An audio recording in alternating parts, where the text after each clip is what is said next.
It's a wonderful Saturday evening for Saturday Reflections with UL Muhammad. I'm showing you our koi pond as people sign in to the core scope.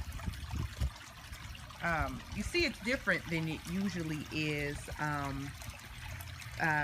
because of the sun and the heat of the sun. When you have a koi fish, you need to, thank you for joining the scope. IBV, thank you for joining. I'm letting you see Amano and Sarah Lyon, thank you for joining. Angus X-Man, thank you for joining Core Scope. And so if you look at the koi pond, hi Sarah, you see all the plants in because it's keeping the koi fish protected from the sun. So in the summer, my husband, this is all his project, but you see it's so many plants. Usually, you know, you can see the fish, and when you guys look at my scopes, you see the wonderful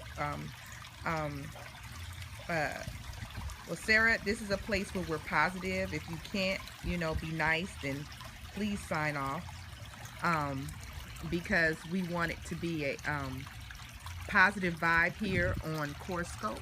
But I think you can see a couple fish in there. Thank you for the hearts. Okay. I was showing you that as I was getting ready to sign on. Hello, this is Unitha Muhammad from Core Work with UL Muhammad. Thank you. I like the sound of the running water too. My husband and I, we come out here for meditation, to chill. We have a koi pond. Oh, from Liverpool, UK.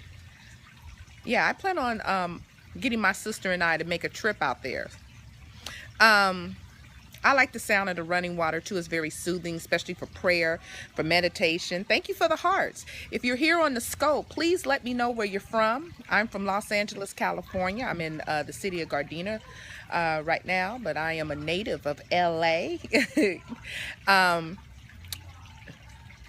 Well, do I travel to Compton? I know, huh? With the movie Straight Outta Compton. Actually, Compton is kind of like next to Gardena, kind of close to Gardena. So Compton's not that far. Gardena is considered more of like a South Bay city, and Compton is more urban. Well, I'm in an urban city anyway, but it's a little more east. But it's not far at all. It's not far at all. You know how you have certain cities and they're right there. You drive a couple of streets over and then you're in the next city. Well, it's about, I don't know, maybe about 7, 8, 9 miles away from. Oh, the koi fish are coming out, you guys. They're coming out. I think they think I'm about to feed them. Oh no, they think I'm about to feed them. This is around the time they eat in the evening. So you know, koi fish, they can hear your voice and they can. I'm looking at the fish. They can hear you. They can. I think they can actually smell you too. I think that's another thing. Is Compton as rough as it's told? You know, there's some parts of Compton. I think it's just like any city in America. There's some parts that are really good, and then there's some parts that are rough. So I think it's just like that. There's some parts that you like, okay, I'm not going down that street. And then there's some parts where it's like, oh, this is really nice. So that's how it is with Compton. Yeah, with the Straight Outta Compton. You know, I haven't even seen the movie yet. I'm so busy. I see my clients a lot on the weekends, and so I'm here today because yesterday we missed Fix It Friday. I had a couple days off of vacation. School started back for LA Unified, and so I had a couple of days off, just really getting my kids. I have 4 children in 4 different schools, and so just getting them all situated. And so I went back yesterday. So I didn't have time to do the Fix It Friday and get everything together. I was going back to work. So I'm doing Saturday reflections because a lot has happened. I went to work this morning. So I'm one of those people that you call like a paralelpreneur or bivocational, as some people say. I work a 9 to 5. Hey, Don. I work a 9 to 5 where I work for a great ministry here in LA, Faithful Central Bible Church, which is pastored by Bishop Kenneth Omer. Really great man of God, class act. That's what I always call him and his wife. They're a class act. And that's where I work my quote unquote 9 to 5. But anybody who knows the church know you never work 9 to 5. And then I do my entrepreneurial exploits where I do couples counseling with my husband. We do premarital and marital counseling. I do individual counseling with people, and I do healing sessions and counseling sessions, and I do a lot of healing work with people. So I do coaching, which my counseling mixes coaching and counseling. And, we have 25 million business. My husband has a clothing line. Just all these different things we do. But that's basically what we do. So I'm constantly working. When you're the life of an entrepreneur, you're constantly doing something. And so I had some reflections. I went in early this morning. I had a training to do. So I had to train leaders who want to lead small groups. And I thought it was interesting. And I thought about... First thing, I was inspired by my husband's Periscope. I just looked at it. So you can follow him at Laugh Out Loud at the 25 million businesses. Oh yeah, this is my girl Donna, who's on here, Coach Donna, and she definitely knows this. You talk about 25 million. I don't have 25. I may have 25 million, but Don has about 50 million. So Don has a conglomerate. She is a very busy person, but we are accountability partners and friends, and she's just a wonderful woman. And so Dawn is making fun of me with the jobs because she knows very well, but Dawn has that she can stay up all night, and I'm like, I'm getting some Z's, Dawn. I gotta go to sleep. But I had the reflection thinking today when we were training the leaders the people to lead small groups, and it was very interesting because we were talking about the character of a leader, and I was thinking about servant leadership, and we were talking about servant leadership. And, to be an effective leader in whatever field you're doing. Okay, Don says I have her cracking up over here. I know, Don, I'm trying to be cool. If any of you know, if you don't know, I'm really silly. So you can set me off real quick. I can start laughing real easy. But servant leadership, servant leadership is very important. It's very important in what you do to know that if you're a leader, you have to serve. And service is the number one thing. And service means that you are able to look beyond yourself and meet the needs that are at the present moment. It's not about people meeting your needs, but it's out there about you meeting needs. It's about you having humility. It's about you being a person who... it's not about going the extra mile, but it's just having a servant's heart. Knowing, the number one servant leader, those of you who are Christians, it's like Jesus. Jesus is like the original servant leader. He washed the disciples' feet. He showed us and displayed to us servant leadership. Here were the disciples following him, and he took time to wash their feet. And you think about it. Back then, they walked in the dirt. They had these like little Mexican sandals or whatever, those little Roman sandals kind of thing, and maybe were barefoot. So, when he washed their feet, it wasn't like some of us today. Their feet were real dirty. You see what I'm saying? He was in the muck and the mire with their dirt to wash their feet. And that shows humility and I think love. I think when you're a servant leader, you display love and you show love for others. And so I thought that I just wanted to put that in your hearing. When you're here on the Core Scope with my work, Core Work with UL Muhammad, I'm here to help you transform from the inside out. That's the work I do. Everything I do with marriage counseling, premarital counseling, individual counseling that I do, and healing sessions, it's all about transforming people from the inside out. Because we can look good on the outside, and on the inside, we are jacked up. And so we definitely want to be transformed from the inside out, so actually we can have a better impact in this world. We can do more, we can be more when we have dealt with our issues and dealt with the things that hinder us and set us back, the things that are within us. And that's what core work, that's what everything I do. I do inspirational posts every day on my Facebook page, which is Core Work with UL Muhammad. You can find me on Twitter. Everything is Core Work ULM. A lot of times people say coreworkulm because it's my initials, UL Muhammad. It's hard to find a name because core work, of course, was taken, so I had to just put my initials at the M, but it really stands for core work ULM.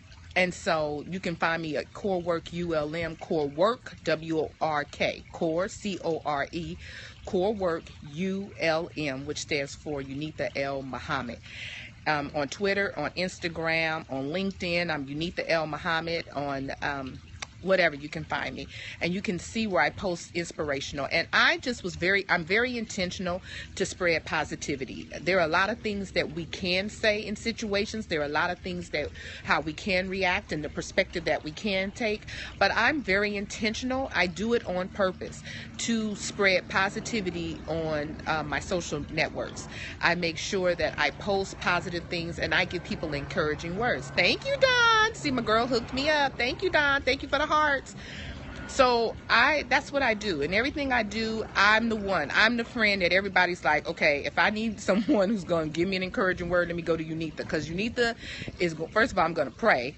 And then number two, I'm going to help you to find the best case scenario. You know, I'm not going to sit and we're not going to hash up a bunch of stuff. We're going to try to find the best case scenario and the best solutions. And so that's what core work is all about. It's about, yeah, Don is saying, yep. But that's what core work is all about. It's about transformation from the inside out. So when you come, hey Dimitri, when you come on to my core scope, you're going to be inspired. I hope you're inspired, but my intention is to inspire you. My intention is to give you a word to make you go, a word to make you to have that aha moment, like, yeah, and she said we don't do putty parties, but it's really pity parties. I know what she meant. And Don is definitely a coach and a transformational coach. She does the work. I'm telling you, she'll life map you. She'll do all that stuff to help you to transform. Yeah, pity parties are not allowed. And mind you, all of us, even as coaches, we may want to feel like we want to have a pity party, but I'm so glad that I'm connected to other transformational people and transformational coaches and my friends and the people that I can go, and that pity party gonna last, it's gonna be real short. It's gonna be like a couple of hours and then I'm out, you know. So that's what the work I do, and I'm here to inspire you. I'm here to make you have an aha moment. I'm here to make you go, I'm here to give you something that maybe through my scopes you will find hope. You will find joy. You will find peace. You will find an answer that one of my scopes can be an answer to your prayer. And you're right, the circle is important. It's so important about who you surround yourself with and who you allow to speak into your life. Because what I've learned, and that's why I'm so intentional about positivity, is that I've learned that you can get a lot of people who can say a lot of negative things to you and can tell you what you're not going to do, tell you what this person meant and that person meant, and it's so negative. But I'm going to be the one that says, did you think about this? Maybe it was this, maybe it was that. And, you know, because that's, to me, I just think you need someone like that in your life. And I know that personally, when I was growing up and you know, in the circle of friends, I remember in my 20s and my teens and my 20s, you know, I hung with the girls that was just like, you know, it just wasn't life-giving. And I just made a point in my 20s to transform that, and in my late 20s to just say, I can't have that in my life anymore. I'm going to be the exception to the rule, and I'm going to speak life instead of death. So this is what this scope is about. We have positive vibes. You can ask questions. I'll do my best to answer them. If I can't, I'll refer back to you, and I'll give you the answer on the next scope. Okay, is that fair? So if you're here, I'd like for you, when you sign in, tell me hi. Let me know you're here. Tell me where you're from. And we can really engage, and we can really have a good time in the scope, because I'm a person that I want to hear from you. So that was one insight, and one reflection was about servant leadership. And then the next reflection, I was listening to my husband's Periscope. Please check him out, Omar A. Muhammad on Periscope. He does some powerful spiritual Periscope's really uplifting, and he was talking about the intimacy with God and the power of prayer. And it made me think about divine appointments, and that every moment is divine. And a lot of times we look at divine appointments like it's something rare, like, ooh, that was a divine appointment. Like, yeah, Don, like, ooh, that was divine. But every moment is divine. When you're at a place, even when it seems like a tough place, even when it seems like a place that's so unbearable, when it seems like the place that you're like, get me out of here real quick because I don't like this. I don't like the way it's making me feel. I don't like what's going on. It's still divine. And so know that every appointment is divine, whether it's good at the moment, or if it's challenging at the moment, or it's hurtful or painful at the moment, it's still divine, because it's here to tell you something, it's here to teach you something, it's here to show you something. And so just know that in those divine moments, if you feel confused, if you have the question of why is this happening to me, what is going on, just take a moment and take that breath. Take that, I call it the holy breath. Take that holy breath. Take that moment and just allow yourself to go inward and ask the Spirit of God to reveal what is this moment here to teach you, to show you, to tell you. Sometimes it's to tell you about another level about who God is. Sometimes it's here to tell you who you are, to tell you who somebody else is, to show you who someone else is. I have moments like that all the time. I'm telling you, Don knows, I'm a person that I'll be in a conversation with someone and they'll tell me something, and I tell you guys, I don't ask. I'll just get vital information or information about something, and I'm like, I didn't even ask a question about it, and I got the answer, or I got the information, and it was important to something else that was going on. And I'm like, look at God. And it's just very deep like that. Or if it's a question about someone's character, or if it's a question about something, if I'm questioning, someone new coming in my life, then God will show me something random. Like somebody will know them and be like, oh, I know them, I did business with them, da da da da. And I'm like, what? And so I'm like, okay. So it's all kinds of ways that God comes in, and to know that every moment is divine. It's how you look at it. It's how you choose to look at it. It's your perspective. And I just noticed in the work that I do with Core Work is to help you get all the blockages out so that you can recognize those divine moments. Because a lot of times when you're filled with negativity and pain and hurt and revenge and anger and rage, you can't see the divine. You can't see the divine moments because you're blocked. And so definitely be open to the divine moments. This divine moment, this divine appointment, that you're on this scope hearing this, so that you can be aware of things going on with you, because nothing is happenstance. When you meet someone, it's not happenstance. It's not. And so just, think about that. Take a moment to get clarity. Take a moment to get clear on that. And then, I usually have Fix It Fridays, and so for this week, I think the Fix It Friday word, which is now Saturday, but we're gonna come over to Saturday, is it's all in divine order when it doesn't feel good. Yeah, even when it doesn't feel good, it's divine. That's what I learned. I used to think I'm telling you, I used to think that the only time there were divine moments was when things were going good. Oh, this divine, because it's all flowing, it's all good. But I'm going to tell you something, live a little bit of life. Have this relationship with God, and I learned the most painful moments in the midst of great loss, in the midst of great pain. Those were some of the most divine moments in my life. When I lost my house, when I lost loved ones, when I lost just things around me, I remember those were the most divine moments. And at the time when I was going through, I thought it was so unbearable when I was at the bedside of my uncle, and so unbearable as I buried friends. I thought I could never recover. I thought it was going to take me out. And literally, I was in a depression for almost a year. I had a year of mourning for my uncle. Tell you how close I was to him. He was like the close family member, other than one of my sisters, who's here in California with me.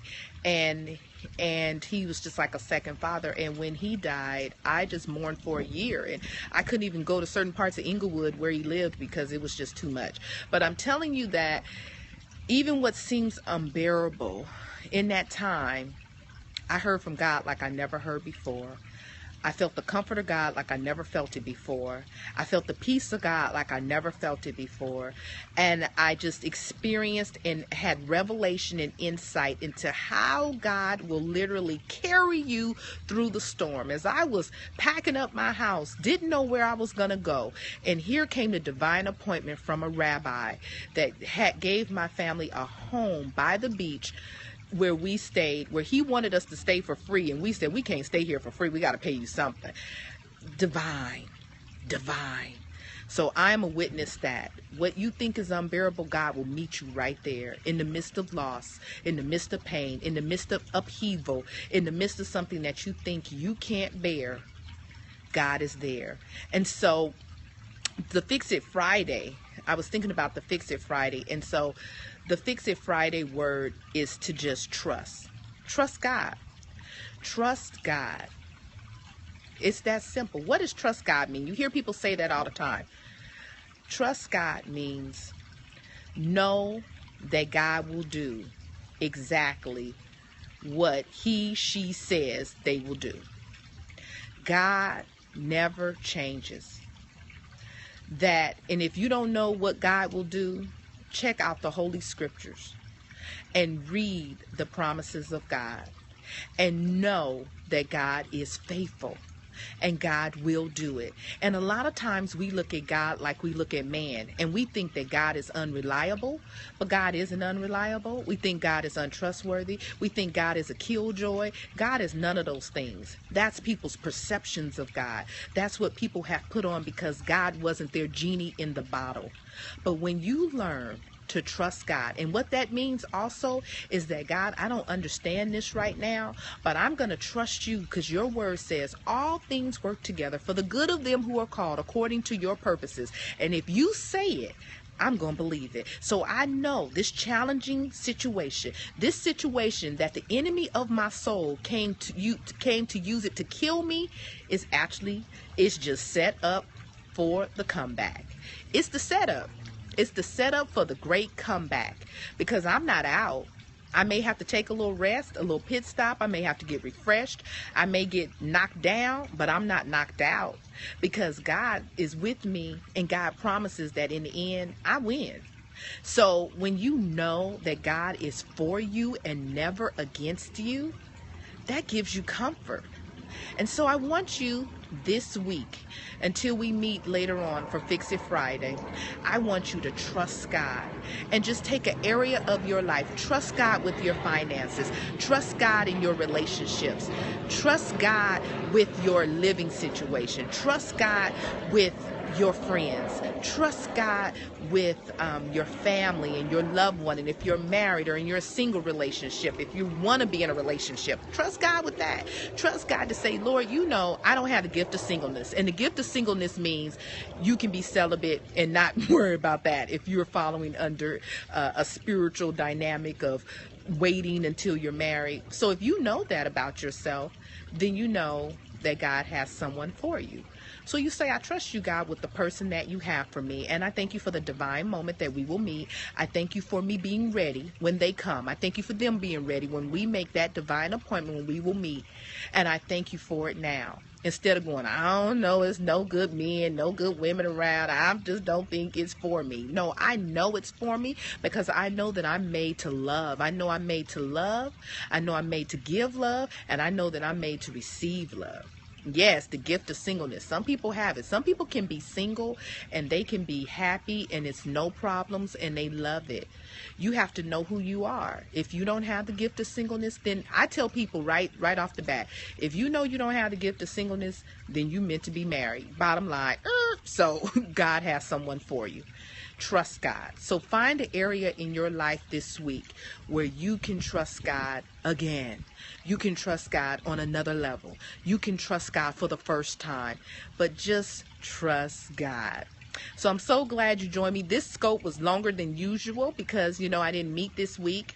So not my calling. No, Dawn isn't. I'm telling you, my friend is sexy. She don't have to get to singleness. Nah, she be stopping too much traffic. So she can't do it. Dawn is a stop traffic kind of woman. So Dawn can't do it. She got all this beautiful hair, her beautiful afro. She just got that vibe. So no, Dawn don't have it. So she is single and available. So if you check her out on her scope, Donna, follow her on Periscope. You will be inspired, and so you can message her for those of you who are single and who are looking for someone in the California area. Donna is your woman. But definitely check her out and follow her.